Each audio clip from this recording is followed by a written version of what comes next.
Dum-de-dum. And we are recording. Guess what, folks? It's a Sunday! Yes, it fucking is. Time for a bit of What's Up. So this What's Up's going up a tiny bit later than normal for a Sunday. Had a few visitors popping in and out today. Yeah, had to push back the recording of the What's Up slightly. So there isn't that much to cover. Just as an aside to the folks who are watching this who run vape shops, just a reminder, the 22nd of January is when the Spring Festival and the Chinese New Year holidays kick off. So you've got all the way through next week to put your orders in, because it's guaranteed. I mean, the official date is the 22nd, but what usually tends to happen is a lot of Chinese companies, at least in the e-cigarette industry, shut down the week before. So, you know, you've got all of this coming week, and I'm guessing on Saturday the 14th, which is the end, or getting into the end of next week, that's when you'll start to get emails from a lot of Chinese suppliers, a lot of Chinese distros and manufacturers saying, that's us, we're away for a month now, bye. Next week, Monday or Tuesday, put your order in, otherwise you might be too late. So yeah, it's the time for Chinese New Year, folks. And it's amazing the amount of vape shops in the UK that get caught out with that. So,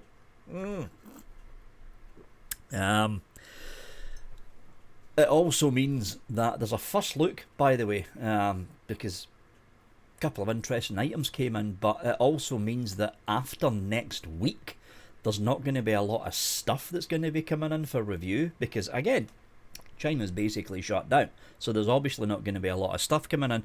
But apart from that, the only thing that's really been going on with the channel is essentially going to be the ECig 101 series. So we're halfway through season 2 right now. I think we're on episode 5 just got released, so we're halfway through season 2 right now. That's going to continue running on until more than likely the beginning of February, because it's going to start switching back to 2 episodes being released instead of 1. So that's going to keep running on until the beginning of February. Next week, so it's going to be the entire, a good chunk of the week of the 9th, I am going to be sitting up at the studio getting ready season 3. Now season 3 is going to be a shorter run because it's all about e-liquids and nicotine, so it's going to be a much shorter run. It's only going to be about 5 or 6 episodes to season 3, but season 3 is going to have a lot more editing than season 1 and 2 had combined, because being chucked in with season 3 is the backbone of what the season footage is going to be all about, and that's the visit to Kemnavatic. So the idea is that once season 2 closes at roughly the beginning of February, there's going to be a week break, and then season 3 will start its run. And season 3 is going to be 5 or 6 episodes, which will run us into round about midway through March, and then there's going to be another week break, and then season 4 kicks off, which is going to be about advanced hobbyist side of things, rebuildable tanks, rebuildable drippers, squonk mods, mech mods, Ohm's law, more about battery safety if you're going to be running things on a mech, the really advanced stuff, right? And that's essentially going to be the final season of ECig 101. But the one for liquids, which is going to be kicking off when season 2 ends, that's going to be of interest not just to beginners, but it's going to be of interest to anyone that's got any kind of interest with what's happening with nicotine. What are the 4 different types of nicotine currently available? 4 different types of nicotine salts, should I say, that's currently available. Like, did you know that certain nicotine salts react better with certain flavours? And certain nicotine salts are not favourable with other flavours. I didn't know that. I had no fucking idea that was the case for certain types of nicotine salts, but it's that kind of thing that's going to be thrown into the mix with season 3, so there's going to be a lot of stuff there, like basic stuff, to do with nicotine and e-liquids, but there's going to be a bit of advanced stuff thrown in there, which is going to tie in very well with the final 2 episodes of ECig 101 Season 3. Because episode 4 and 5, or episode 5 and 6, if it's going to be a 6-episode run, I don't think it is, but it might be. It depends how I can work things out with the way the interviews are running. But basically the last 2 episodes is going to be mixing. It's all going to be about mixing. Chem Novatic, some of you probably seen the social media post that I put up, but Chem Novatic sent me, I think it's something like half a litre of nicotine salt B, nicotine salt S, a quarter of a litre of freebase. I said don't send a lot of freebase because I've got loads of freebase sitting in that cupboard behind me. So they sent a quarter litre of freebase, and they sent a half a litre of hybrid. So 50% nic freebase and 50% nic salt in a VG base. So yeah, all the nicotine's up there. I've got it stuck inside a little portable fridge that I used to use for my milk, but I switched to powdered milk because it lasts longer. So they're all in my fridge, which will keep them nice and fresh. And they also sent a little selection of flavours like strawberries and cream, vanilla custard, luxury custard, and a couple of other fruit flavours. And the idea is, along with turn the chair round, Vic, along with that big bottle of VG there, well, it's not big, it's a litre bottle, that litre bottle of VG from Loose Mill, and that half litre bottle of PG from Loose Mill. I didn't want to lug the big 5 litre fucking jug thing all the way up, so I just, fuck it, buy a litre. I just need a little bit to mix with up at the studio. So the idea is, the second last episode of ECig 101 is going to be a simple mix, and it's going to be introducing how to mix a liquid. Like, get a set of cheap digital scales, get a nice plastic jug or a metal jug, no, not metal, get a nice plastic jug or a glass jug to mix everything in. So you want scales, you want your jug, you want your bottle to pour all your liquid into, and you want a cheap cordless like milk frother whisk thing that you can get off Amazon for under a tenner if you shop around. It's the very basics of how to mix a simple single flavour liquid like strawberry or just plain custard liquid.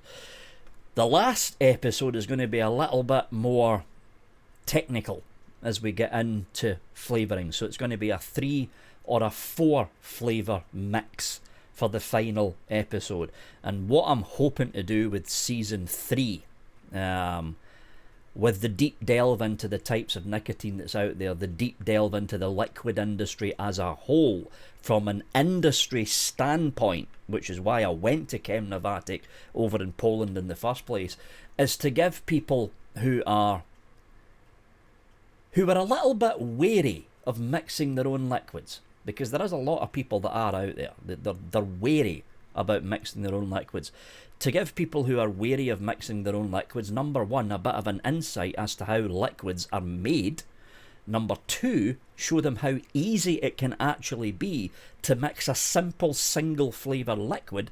And number 3, give them a bit more confidence with a much more layered, like a 3 or 4 flavour liquid. And that's for the final episode, because there are things being instituted in the European Union right now. For instance, Germany's a classic example here.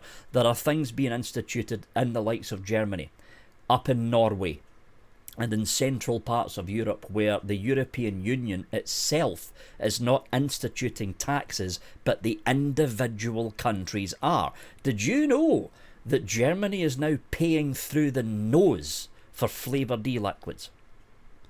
The tax increases that went on in Germany has literally priced out a lot of the more expensive liquids that used to be available there. And there's an uptick with the amount of people that are now looking to see how DIY liquid can actually be done. This is the one of the main reasons that I decided to shove the more advanced side of vaping, like the hobbyist side, to season 4, much further in the year, and put the liquid stuff before it, because right now is round about the time that a lot of people are going to be wondering how to make their own liquids. And plus, it's not just that, the cost of living crisis as well. I mean, what used to be the case of someone popping into the local VPZ shop, spending £14.99 for a gorilla bottle of their favourite strawberry peach raspberry mix fruity thing that'll last them for, I don't know, 4 or 5 days because they're stock oil sub-ohm tanking. But now with the cost of living crisis, they're going to look at that £14.99 they're spending on that single bottle of liquid, and they're going to think to themselves, is there a cheaper one than this? Can I make my own? For £14.99, right, which is what you're paying for the bigger bottles, you could probably make that same liquid that you're buying off the shelf from VPZ. I mean, okay, granted, for the much more complex liquids out there, like Riot Juice, because I think VPZ are still selling Riot Juice, for the more complex flavours out there, like Riot Juice, that's going to be a bit more tricky to try and copy.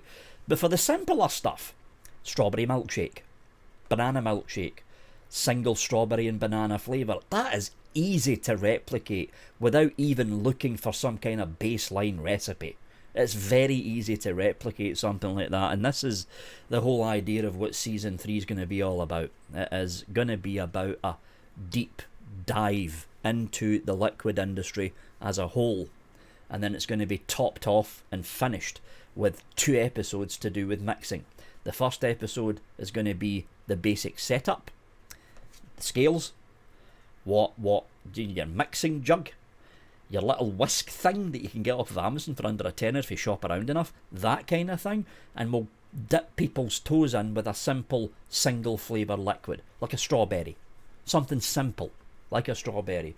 And then the final episode is where it gets a little bit more heavy, with a multi-flavoured liquid that's mixed up. So that's going to be the plan for Season 3. The problem with Season 3 is 120 gigabyte of footage that I took over in Poland, all the interviews that I took with the marketing folks, all the interviews that I took with the more technical side of things.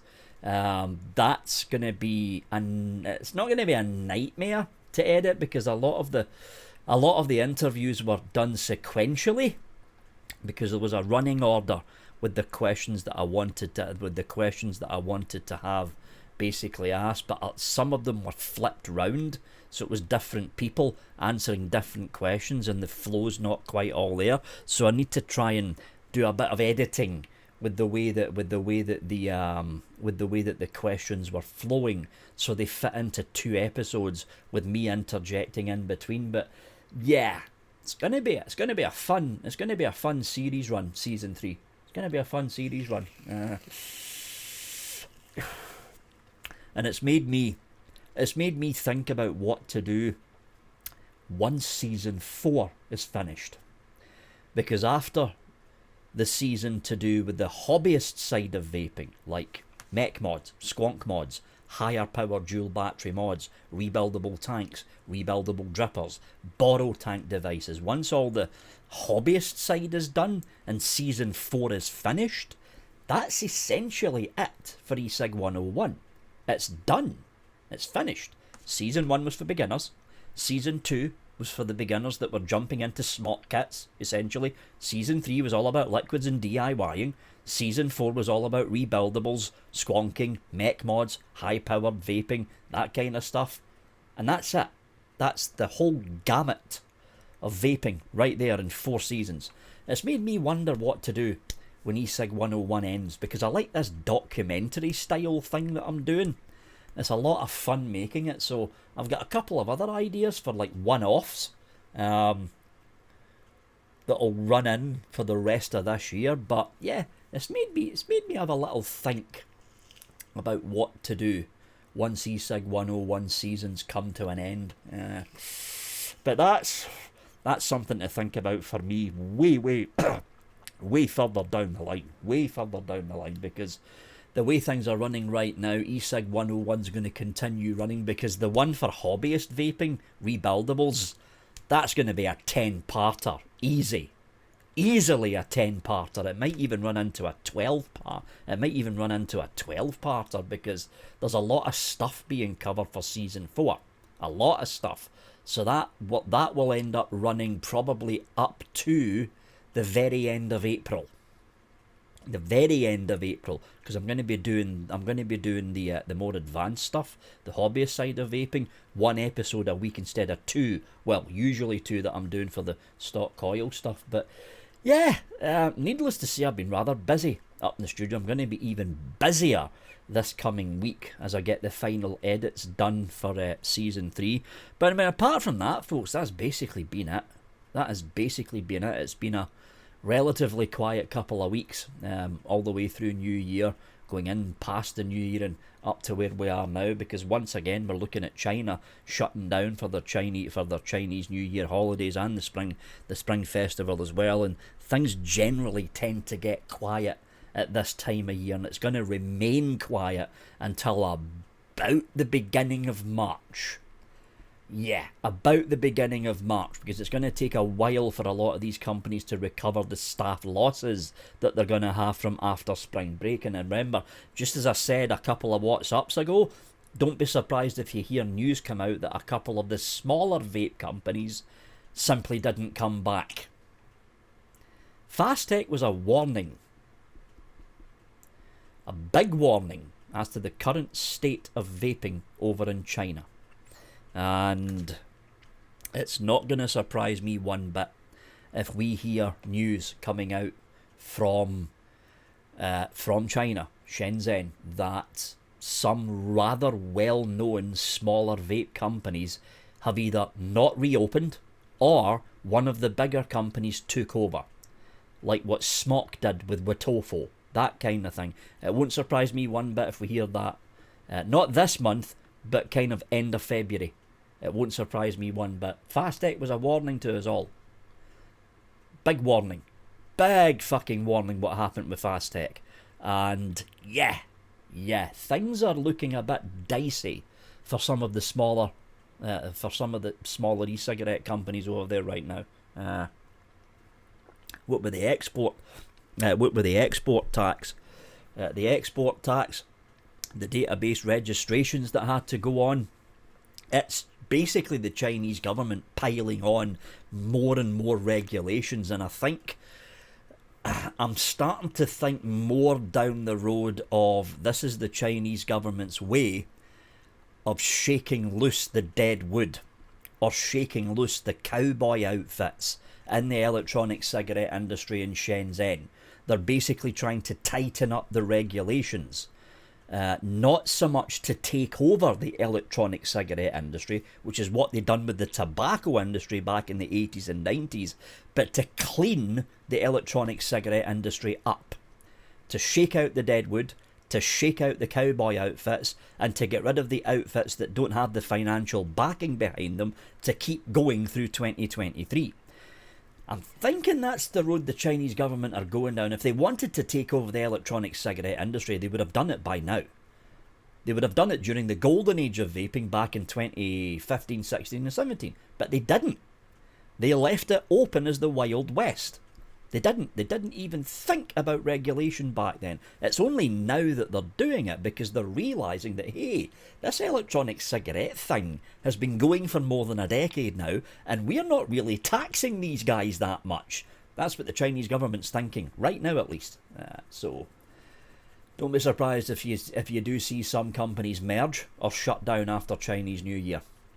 I've got a feeling there's going to be maybe 2 or 3 that are in line for the chopping block, because there's been signs of I'm not going to mention who the companies are in case I'm wrong, right? But there's been signs in the background of a couple of companies that are struggling badly right now, and they're rather well-known companies as well. They are rather well-known companies, but I'm going to wait and see what happens. I've got a feeling Smok might end up taking one of them over. I've got a feeling you're right, just like they've done with Watofo, basically. And ORFR, remember them? OFRF, they got gobbled up as well. They were only around for like 2 months and Smok took them over. It was like, we'll have you. Yeah, there's more of that that's going to happen next month. A lot more of that is going to happen next month. Anyway, I think that basically covers everything, folks. It does. Yeah. Cover what's happening with ECig 101. Oh! I done a test broadcast yesterday. Forgot all about that. A test broadcast to test out a couple of things, both of which didn't fucking work, right? But I'm planning that Tuesday live show that I was going on about last year. I'm still planning a Tuesday live show of some sort. I'm just trying to put things together as to how the Tuesday live show is going to run. It's going to have a build section in there, that's for sure. It's going to be more of a copy of how the old late UK vape show used to run, with me hosting it alone over at Vapers TV. So there is going to be a rather lengthy build section in the middle, and what I'm intending to do is not the latest and greatest, but there's going to be a little bit of latest and greatest tanks and drippers, but I'm intending to do a kind of retro build, because I've got fucking boxes of old RTAs sitting over there, the Griffins, a couple of old tanks from Smoant, an old rebuildables from Smock before they went down the road of the TFV line. Just loads of fucking old tanks and drippers sitting there. And it'd be good to go back and rebuilding some of the older stuff to see how they stack up with the newer tanks that are out these days. But yeah, I'm still kind of planning out what's going to be happening with the Tuesday show, but there's definitely going to be a Tuesday show happening. Definitely. There's going to be a Tuesday show happening at some point. It'll kick off some point before Expo, right? I'm going to tie myself to sometime before May, which gives me a little bit more time to plan things out. I can't really do anything right now because I'm busy with the whole ECig 101 editing that's going on. But I'm thinking maybe once the editing calms down for ECig 101, because a lot of the editing is being carried. This is why I've got Adobe Premiere Pro open in the background. But a lot of the editing is going to be carried on not just over at the studio, but it's going to be carried on here at the house as well, especially for season 3.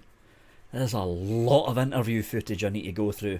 So yeah, there is going to be a Tuesday show, folks. Anyway, I think that basically covers it for now. So now, on to the first looks. Yes. Hello, all you wonderful people in the hashtag Fluff Army. It's first look time. Yeah, Smock sent this in. Don't fucking think so. Moving on. They never even asked if I wanted to review it. Just disposables. No, doesn't bring anything new to the table. Sorry, Smock. However, I got this. Now look at this. This is fucking cool. If I just look. It's got a 3D thing going on here. Wow. That is so fucking cool. This is the Orion 3. No, sorry, not 3. The Orion 2, not by Lost Vape. It's by LVE. And for the people that don't know about this, there was a split that happened in Lost Vape, and it happened, I think it was before summer of 2022, before summer of last year. And the designers who have the rights to the Orion, the Therion, the Paranormal, and a lot of the other well-known Lost Vape mods that we remember, basically upped and left. I don't know what happened in Lost Vape.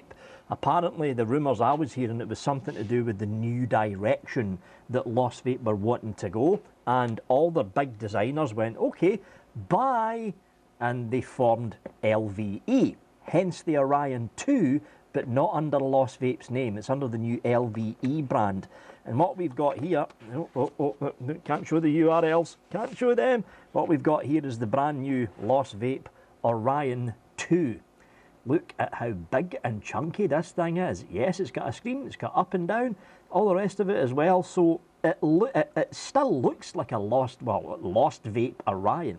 It still looks very Orion-esque, but this is far bigger, far chunkier, and far heavier than any of the previous Orions ever were. So you've got an airflow controller built into the side here, as you can see.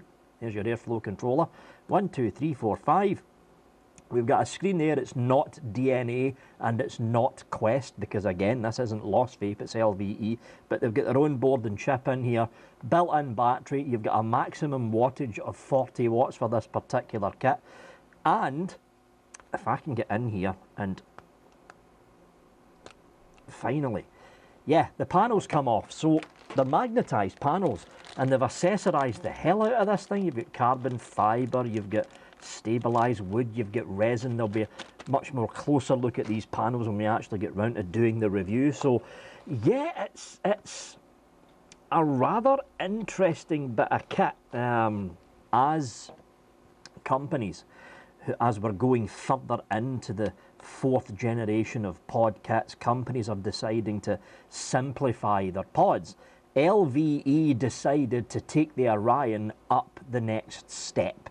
This is basically a miniature mod now. It's essentially what we're looking at. So you've got the usual tank here. It's still a top filler, but look at the size of the coils that this thing is taking now. Look at the size of those coils. They are big for a loss for an LVE Orion. The fact they're big for any Orion, those are huge coils. And what we're looking at here is the slow transformation of the Orion name into a hybrid between a mouth-to-lung pod that we all remember the Orion for, and a cloud chucker, essentially a stock coil sub-ohm tank pocket kit. It's a very, very interesting bit of kit, this. Very interesting bit of kit, and it's the overall looks that I'm rather impressed with as well. So there we go. That is the LVE Orion 2. Now this is Thursday. I don't have a clue if anything's coming in tomorrow. If nothing came in on Friday, then I'll be jumping straight back to me in the WhatsApp. Yes. Hello, all you wonderful hashtag Floof Army folks. It's still Thursday. It's not Friday, and a package just came in from UPS. And I was sitting here looking at the box thinking, what?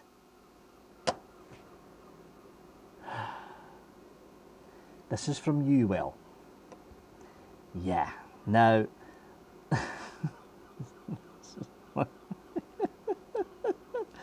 I mean, so this is literally just came in, right? And they're calling it the Crown M Pod Mod.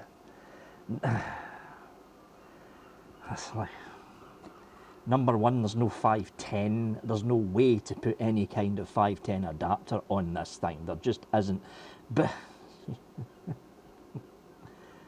and so, I mean, what? This, how the fuck do you, right, there's how you fill it. Pop the top off like that. And I am guessing once this thing burns out, you chuck the entire tank away. What a waste. What an absolute, unless there's a way to take this out. Oh, here we are. Right. So that's how that. I haven't looked at the instructions, can you tell? So this is this is a reusable tank, obviously. And what we're looking at here, no, that's not going to come out. So yeah, this coil is stuck onto this base, because this base is where the contacts are. That's a lot of waste for a coil, especially this plastic down here. So the coil pops in and out from the base, okay, and then this clips in like that, other way around, like that. Why are you not going in now? Have I put you the wrong way around? I think I put the coil the wrong way around. I have. There's a little cut out there. You need to line it up with the cut out there, so it actually goes in all the way. There we go. And then you need to line up that cut out with that cut out, so it pops in. That looks ridiculous. It really does, but here you go. There's a screen on this. You've got dual coils mode, and you've got a coil mode. Now apparently what's going on with this, there was a leaflet thing that was tucked in. Apparently what this thing is doing is there is two coils, like a stacked set of coils inside this, right? So it's not a coil that we've seen before from UWell. This is a new coil type for this particular bit of kit. So you're looking at a stacked set of coils, or it's like, so you've got, it's not stacked, right? Hold on, I'm trying to explain this. You've got the positive and negative, well, you've got positive and positive here, and you've got a negative there. and you've got the coil going round like that. Now normally with a mesh coil it's positive, negative, and the loop goes round. The way that UL have done this, you've got positive, positive, negative, half a loop, half a loop. And I think what they're doing with the dual coil mode and single coil mode is, so you've got two halves of the coil here, right?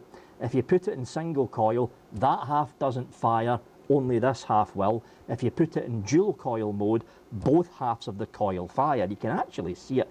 The camera probably won't pick it up because it's going to be too dark, but you can kind of see what's going on here. See that? That pin right at the top, that's the negative, and the two bottom ones are the positive. Now, UL are not the first to do this. I think Vapefly did something like this a long time ago. It wasn't Vaporesso. I think it was Vapefly that did something like this ages ago. Split coil, basically, and UL are now doing it with the Crown M pod mod. Am I getting this the right way around? Yes, I am. Line up the notch like that. Pop you, wrong way around. Pop you in there. Click it into place. So you've got dual coils mode, A coil mode. If you do 1, 2, 3, you're now into your variable wattage. Maximum of, oh, it's a maximum of 35. I'm surprised at that. You're not going to get 35 watts out of this for too long though, because there's a LiPo pack. You can't really see it because it's kind of hidden away, but you can kind of see the outline of it there. It looks like a 2 series LiPo pack, roughly the same as the size of the LiPo pack that's in one of those cyber pods from Aspire. So you're probably going to be looking at 1000 milliamp hour in here. This is not going to run at 35 watts for long. It really isn't. Airflow control is there, but it's got to be one of the ugliest pods I've ever seen, and that's saying something because there's been some ridiculously ugly pods over the course of the past 4 years. This thing takes the biscuit though. This looks so out of place.